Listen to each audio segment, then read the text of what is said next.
Hello friend, आज हम solve करने वाले हैं सिंगल एंट्री सिस्टम का example.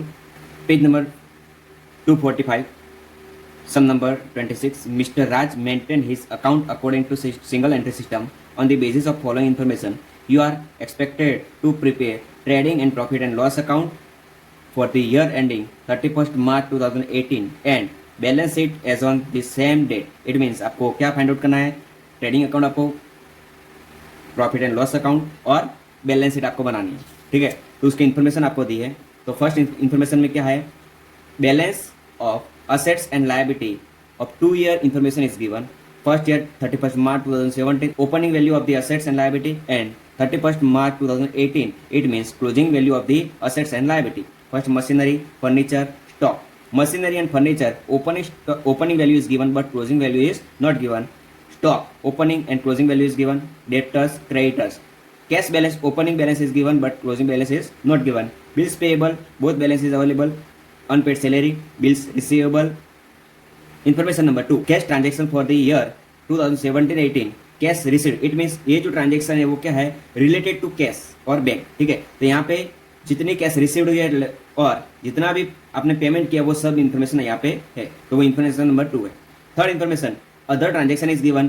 Discount allowed to debtors. It means discount allowed. There are 2 effects. First effect in the debtors account and second effect in the profit and loss account. Discount received from the creditors. First effect is in creditors account and second effect is profit and loss account credit. Sales return amount of rupees 6,500. Purchase return 4,200. Additional information is given. First adjustment number. First calculation 10% depreciation on plant and machinery per annum.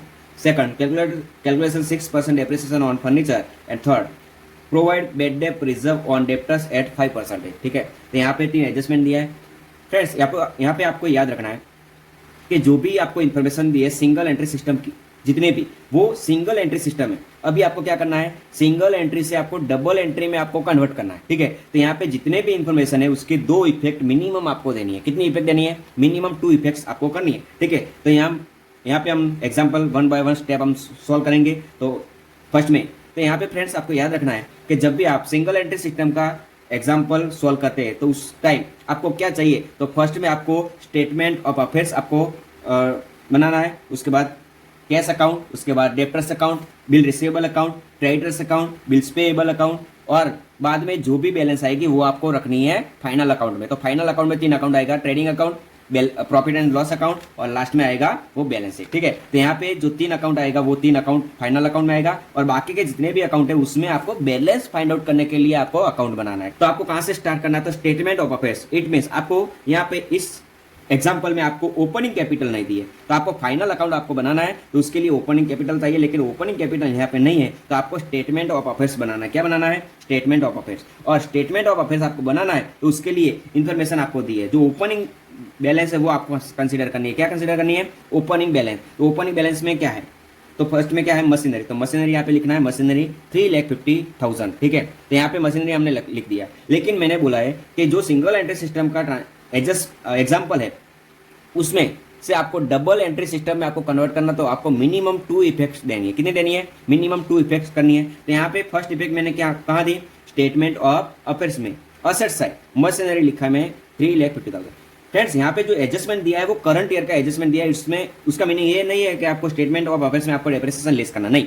आपको जब भी balance sheet में आप note down करते हैं तो वहाँ पे आपको ये एडजस्टमेंट की इफेक्ट देनी है। ठीक है, तो यहाँ पे आपको कुछ एडजस्टमेंट नहीं आएगा। तो opening balance 3,50,000, second effect of the machinery 3,50,000, right down the balance sheets. जो हमने बैलेंस शीट में मशीनरी लिखा है 3,50,000। ठीक है फ्रेंड्स, आपको एडजस्टमेंट जो भी है वो बाद में डिस्कशन करेंगे। नाउ फर्नीचर की अमाउंट कितनी है? 30,000। ओपनिंग बैलेंस है 30,000 opening balance. Second effect of the opening balance of furniture, write down 30,000। ठीक है, next stock amount of rupees 80,000 और क्लोजिंग बैलेंस इज 60,000। ठीक है, 80,000 open stock, write down in the statement of affairs 80,000, and second effect of the stock, write down in the trading account, open stock 80,000. ठीक है, now closing balance of stock 60,000, amount of rupees 60,000, write down in the trading account, last में closing stock 60,000, second effect of the closing stock, write down the balance sheets, stock की value 60,000। ठीक है, तो ये आपका stock हो गया। Next आपका debtors 2,60,000 opening balance is given, तो write down this statement of affairs debtors account 2,60,000 and second effect debtors account debit side balance brought down 2,60,000। ठीक है, closing balance 2,10,000, write down the credit side debtors account by closing balance or balance carry forward amount of rupees 2,10,000. Second effect of this debtors is 2,10,000 in inner column.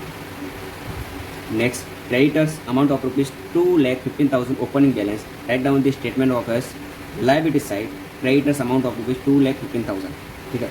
Second effect, opening balance is given, then write down the creditors account credit side by balance brought down amount of rupees 2,15,000. Now closing balance of creditors is 1,30,000. Write down the debit side by balance carried forward amount of rupees 1,30,000. Second effect of the closing balance is write down the balance sheet creditors amount of rupees closing balance is 1,30,000. ठीक है. Now cash balance amount of rupees 15,600. It is the opening balance. Write down the statement of affairs. Opening balance cash balance is equal to 15,600. Second effect of this, write down the cash account opening balance is 15,600. Okay. Now closing balance is not given. ठीक है, तो वो आपको find out करनी है. Bills payable amount of rupees 12,300. Write down the statement of affairs. Bills payable 12,300. Second effect, write down the bills payable account opening balance brought down 12,300. ठीक है. Next, unpaid salary amount of rupees 3,700. It is unpaid salary. Liability side unpaid salary amount of rupees 3,700. ठीक है. Next, उसके दो effect नहीं आएगी. Unpaid salary 4,500. It is a closing balance. तो आपको लायबिलिटी बैलेंस शीट में आपको लिखना है unpaid salary amount of rupees 4,500 rupees. Next, bill receivable amount of rupees 15,400. Bill receivable आपको स्टेटमेंट ऑफ अफेयर्स में असेट साइड में लिखनी है. Bill receivable amount of rupees 15,400. Second effect of this, bill receivable जो भी अकाउंट बनाया हमने वहाँ पे डेबिट में लिखना balance brought down 15,400. Next, closing balance is given 8,000. Write down the credit side balance carried forward 8,000. Second effect of this, balance sheet asset side bill receivable 8,000. Information number first complete. Now second number information. तो ये सारे जो transaction दिया है वो cash transaction है. ठीक है, कैश ट्रांजेक्शन फॉर ईयर 2017-18 का पूरे साल का कैश ट्रांजेक्शन दिया है. तो उसकी इफेक्ट आपको करनी है. तो फर्स्ट में क्या लिखा है, cash receive from the debtors. तो उसकी जनरल एंट्री क्या है फ्रेंड्स. यहाँ पे आपको जनरल एंट्री याद करनी है तो लेजर पोस्टिंग आपको तुरंत आपको याद आ जाएगा कि आपको क्या करना है, कहाँ पे इफेक्ट करनी है. ठीक है, तो आपको जनरल एंट्री आती होगी तो सबसे पहले सबसे इंपॉर्टेंट पॉइंट है कि आपको सिंगल एंट्री सिस्टम जो चैप्टर है वो आपको तुरंत आपको आ जाएगा. ठीक है, तो फर्स्ट में क्या लिखा है, cash receive from the debtors. What is journal entry for this, 4,60,000 जो भी कैश रिसीव हुई. तो cash account debited to debtors account. तो कैश अकाउंट डेबिट में लिखना है आपको कैश अकाउंट डेबिट में डेप्टर्स अकाउंट 4,60,000 और डेप्टर्स में क्या करना है, क्रेडिट करना है बाय कैश 4,60,000. ठीक है. Second, cash sales amount of 1,20,000. तो सेल्स किया है तो कैश आपके पास आएगी. तो अगर कैश आ रही तो वो आपको डेबिट करना है. तो cash account debited to sales account 1,20,000. उसके सेकंड इफेक्ट आपको कहाँ पे करनी है, ट्रेडिंग अकाउंट में क्रेडिट साइड में आपको सेकंड इफेक्ट करनी है कैश सेल्स 1,20,000 से. ठीक है. नेक्स्ट, आपको सैलरी पेड 36,000. तो वो एक्सपेंस है तो वो प्रॉफिट एंड लॉस में डेबिट करना है और कैश में क्रेडिट करना है. तो एक्सपेंस पेड है तो आपको सैलरी पेड. फर्स्ट में क्या है, सैलरी पेड. तो सैलरी पेड कितनी है 36,000 और सेकंड इफेक्ट आपको प्रॉफिट एंड लॉस में आपको क्या करनी है, डेबिट करनी है. Next, rent paid amount of rupees 12,000. तो rent paid 12,000 rupees. Second effect आपका एक्सपेंस है तो प्रॉफिट एंड लॉस में डेबिट करना है 12,000 रुपीज. नेक्स्ट आपको क्या है, general expense amount of rupees 21,600. तो वो भी एक्सपेंस है. तो जनरल एक्सपेंसेस कैश अकाउंट में क्रेडिट साइड 21,600 और सेकंड इफेक्ट आपको प्रॉफिट एंड लॉस में आपको डेबिट करना है general expenses. Next, cash drawing amount of rupees 12,000. Cash account में आपको क्या करना है, क्रेडिट करना है. और सेकंड इफेक्ट आपको कैपिटल में से आपको लेस करना है ड्राइंग. ठीक है, तो आपको कैपिटल फाइंड आउट करनी, तो वो भी जब भी आएगा तब हम फाइंड आउट करेंगे. स्टेटमेंट ऑफ अफेयर्स से आपको जो भी डिफरेंट मिलेगा वो क्या मिलेगा, कैपिटल मिलेगा. नेक्स्ट, फर्नीचर परचेस किया है 20,000 रुपीज़. तो उसकी जनरल एंट्री क्या होगी, furniture account debited to cash account. Cash account में आपको क्या करना है, क्रेडिट करना है by purchase of furniture amount of rupees 20,000. Second effect आपको बैलेंस शीट में फर्नीचर लिखा है उसके बाद लिखना है परचेज. अगेन आपने किया है, डेट कौन सी है, 1 अक्टूबर 2022. तो परचेज किया 20,000. ठीक है, दो इफेक्ट हो गई. उसके बाद paid to creditor amount of rupees 2,40,000 payment किया क्रेडिटर्स को. तो कैश अकाउंट में क्रेडिट साइड में लिखना है creditors amount of rupees 2,40,000. Second effect आपको क्रेडिटर्स में डेबिट करनी है टू कैश अकाउंट 2,40,000. ठीक है. Next, cash purchase amount of rupees 72,000. तो उसकी जनरल एंट्री क्या होगी, परचेस और trading account debited to cash account. Cash purchase किया तो cash purchase amount of rupees 72,000. Second effect आपको ट्रेडिंग अकाउंट में डेबिट साइड में लिखना है परचेस कैश 72,000. ठीक है. Next, receive from the bill receivable, आपको कैश रिसीव हुई है, लेकिन कहाँ से रिसीव हुई है, बिल रिसीवेबल से रिसीव हुई है 36,000, तो वो आपको इफेक्ट करनी है। तो कैश अकाउंट में debit side bill receivable account 36,000 और सेकंड इफेक्ट बिल रिसीवेबल, एक एंट्री आपने डेबिट की है तो सेकंड एंट्री क्या होनी चाहिए, क्रेडिट होनी चाहिए। तो बिल्स रिसीवेबल में by cash amount of rupees 36,000, ठीक है। Next bills paid amount of rupees 27,000, तो बिल्स पेएबल को पेड किया है वो कितना अमाउंट है 27,000, तो कैश आपको बिजनेस में से आउट गोइंग होगी तो वो आपको क्या करनी है, क्रेडिट करनी है, bills payable account 27,000। Second effect जो भी एक्सपेंस पेमेंट किया है तो उसके अकाउंट में डेबिट में लिखना है टू कैश, बिल्स पेएबल में to cash amount of rupees 27,000। Next loan ली आपने HDFC से, तो लोन कितनी अमाउंट की है 80,000 की लोन है, तो लोन अगर आपने विड्रॉ की है तो उसकी जनरल एंट्री क्या होगी, cash account debit to HDFC bank loan account, तो कैश अकाउंट में डेबिट करना है तो लोन कितनी हो जाएगी 80,000 की 14% लोन। सेकंड इफेक्ट तो आपकी लायबिलिटी क्रिएट हो गई तो बैलेंस शीट्स में आपको HDFC बैंक लायबिलिटी साइड में लिखना है 80,000, ठीक है। Other transaction is given information number 3, other transaction discount allowed to debtors, तो वो क्या है, आपने डिस्काउंट दिया है डेप्टर्स को, तो डेप्टर्स अकाउंट में क्रेडिट में लिखना है bye discount allowed amount of rupees 12,000, ठीक है। सेकंड इफेक्ट वो आपका एक्सपेंस है तो प्रॉफिट एंड लॉस में आपको क्या करना है, डेबिट करना है discount allowed amount of rupees 12,000, ठीक है। नेक्स्ट आपको क्या करना है, next discount receive from the creditors, discount receive from the creditor amount of rupees 8,000, तो आपको रिसीव हुआ है तो प्रॉफिट एंड लॉस में आपको क्या करना है, क्रेडिट करना है bye discount receive amount of rupees 8,000, ठीक है। सेकंड इफेक्ट तो डिस्काउंट कहाँ से मिलता है, क्रेडिटर से मिलता है, तो एक एंट्री हमने क्रेडिट की, सेकंड एंट्री क्या आएगी, डेबिट आएगी, तो discount receive amount of rupees 8,000, तो ये आपका क्या हो गया, discount receive from the creditors हो गया।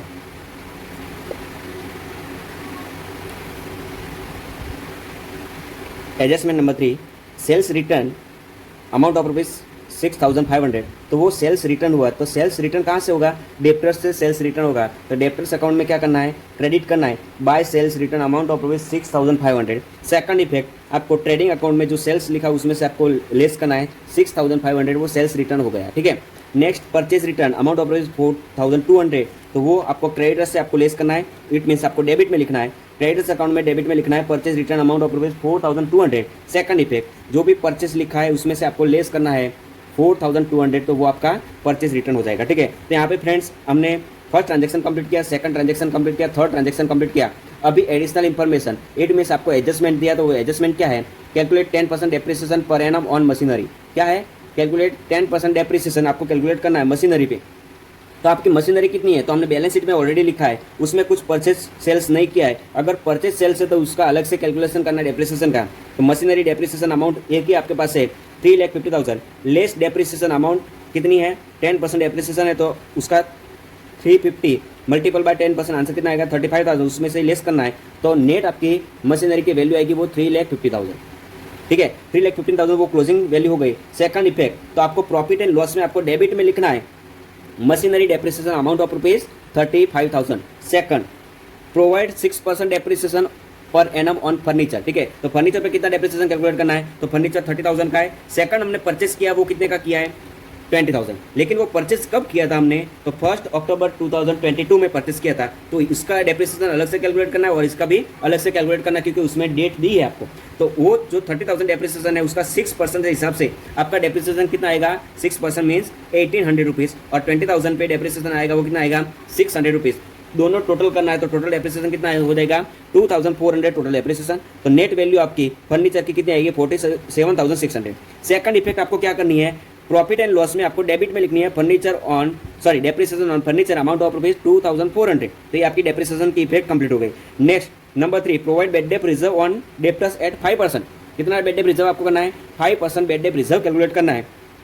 तो 5% बेड डेप रिजर्व कैलकुलेशन करना है, तो जो बेड डेप रिजर्व है तो वो आपको क्लोजिंग डेप्टर्स जो हमने बैलेंस शीट में लिखते हैं वहाँ पे आपको बेड डेप रिजर्व आपको लेस करनी है अमाउंट, ठीक है। आपको बेड डेप रिजर्व की अमाउंट यहाँ पे आपको लेस नहीं करनी है, डेप्टर्स अकाउंट में आपको सिर्फ बेड डेप ही लिखनी है, बेड डेप रिजर्व यहाँ पे नहीं आएगी। बेड डेप रिजर्व कहाँ पे आएगी, बैलेंस शीट में से आपको लेस करनी है। तो बैलेंस शीट में जो क्लोजिंग बैलेंस है डेप्टर्स की वो कितनी है 2,10,000, उस पर डेप्रिसिएशन उस पर बेड डेप रिजर्व कैलकुलेट करना है तो वो कितने परसेंटेज है, 5% आपको बेड डेप रिजर्व प्रोवाइड करना है तो वो कितना परसेंटेज है, 5%। तो उसका 5% अमाउंट करते तो 10,500, तो उसमें से लेस करते तो नेट डेप्टर्स अमाउंट कितनी आएगी, 1,99,500। ये आपकी net value of the debtors आ जाएगी क्लोजिंग बैलेंस। ठीक है, तो उसकी सेकंड इफेक्ट आपको लिखनी है प्रॉफिट एंड लॉस में डेबिट साइड। तो प्रॉफिट एंड लॉस में debit side to bad debt reserve amount of rupees 10,500 आपकी बेड डेप रिजर्व हो गई। ठीक है, तो यहाँ पे फ्रेंड्स सब ट्रांजेक्शन कंप्लीट हो गए। अभी आपको क्या करना है, वन बाय वन स्टेप हम कैलकुलेशन करते हैं।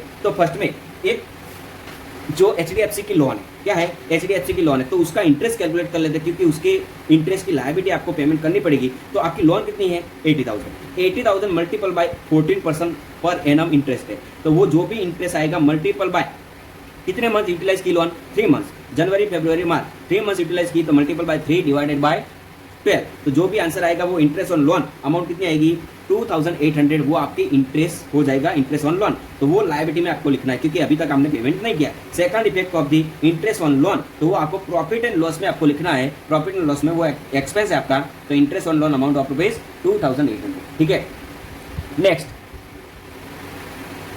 अभी आपको क्या करना है फ्रेंड्स, तो अभी आपको वन बाय वन स्टेप आपको अकाउंट क्लोज करना है। तो फर्स्ट में जो अकाउंट क्लोज करना है वो बिल रिसीवेबल और बिल्स पेएबल का अकाउंट क्लोज करना है। तो पहले बिल्स पेएबल का अकाउंट क्लोज करते हैं।